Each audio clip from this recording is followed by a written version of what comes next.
got to go to the Manning camp, and he said what he looks at as far as moving forward in the offseason is take some of the things that you do really well and work on those to get even better at it. But then also take some of the things that maybe you didn't do so well and work on those. So it's a unique balance of getting better at the things you're good at, but also bringing some of those things that maybe you're not as good at. What were the conclusions you came to? Some of the things for me, I think I'm a great leader verbally, and so I continue to try and do that and bringing the guys along and developing that culture. On the field, I think I do a really good job of making decisions as far as the run-pass game goes. Some of the things that I want to work on is obviously timing with my new guys. That's a big one.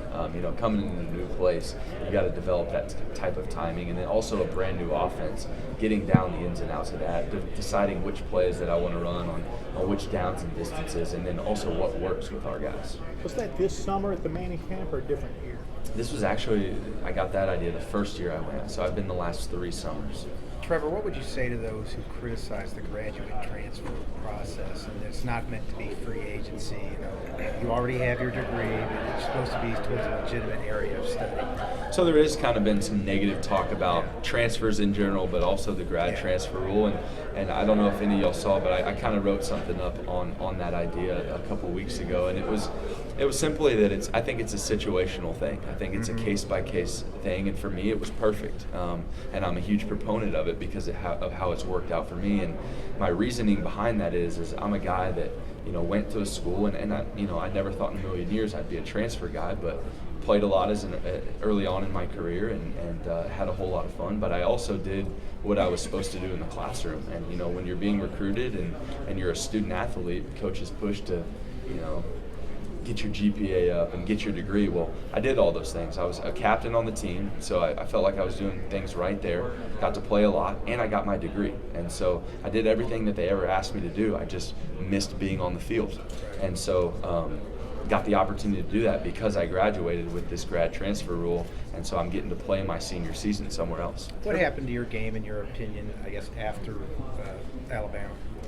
I think there were several different things that happened. I think I played really well at times after that game that nobody really talks about because I did play not so well at times as well.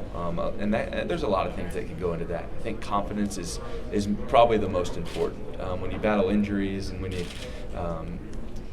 lose your spot, things like that, it's a confidence killer. And whether you kind of feel that or not, subconsciously it's there. And I will say that right now I'm a fresh start, got more confidence than I've ever had in my game, just being a new conference, new place, new team, new offense, and being named the starter again. So excited about moving forward.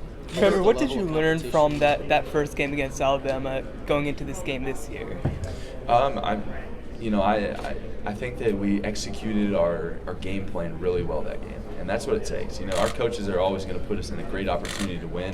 It's just about executing and playing as a team. And you look at that game, and yes, I played really well, but I had receivers that made a whole bunch of plays, and then our defense played lights out, and that just shows you that it's not an individual that's going to win you a game. It's an entire team, and that's the culture. And so if you've got an offensive unit and even an entire team walking in the same direction and playing for the guy next to him, you're going to have a good culture and you're going to be successful. What does it take to beat a team like Alabama, just the type of program that they've put together? Yeah, you can't escape the idea that they've been extremely successful and been kind of at the forefront of college football for quite some time now. And so to beat a team like that, you've got to prepare the right way, and then like I said, you've got to execute the right way, and everybody's got to be firing on all cylinders, and you've got to have the mentality that it's not maybe we can win this game, it's we can win this game because we believe in what we do.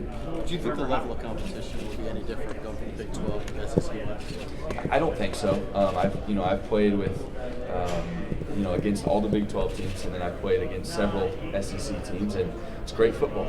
Both conferences, I think, are at the top of college football, and they're in so many different ways. I do know that in the SEC there's a lot of great talent, and there's a lot of great defenses, and there's a lot of great players, and so it's going to be a challenge week in and week out. Someone said the best thing that happened to you maybe was losing your job in Oklahoma and you understanding maybe why that happened and learning from it. I don't know if you would agree with that, but do you kind of understand maybe why that happened and how you've learned from that? I wouldn't say it's necessarily a good thing. As a even as a little kid, you want to come in and be the guy and win the Heisman Trophy and win the national championship.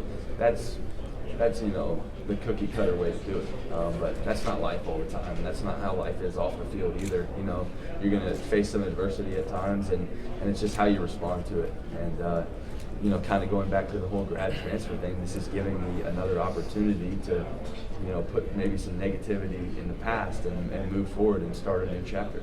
3 of the top 5 quarterbacks in the SEC from last season are gone. Do you believe you could be in that discussion by the end of the season, one of the top 2 or 3 quarterbacks in conference? Absolutely. I feel very confident in myself as a player, and with the guys that I have around me on the offense and in our defense this year, I think we're putting ourselves in a good position to win a whole bunch of ball games. And when you're winning ball games, it's a whole lot easier to play well, and it's a whole lot easier to kind of not be a front runner, but kind of gel in that way.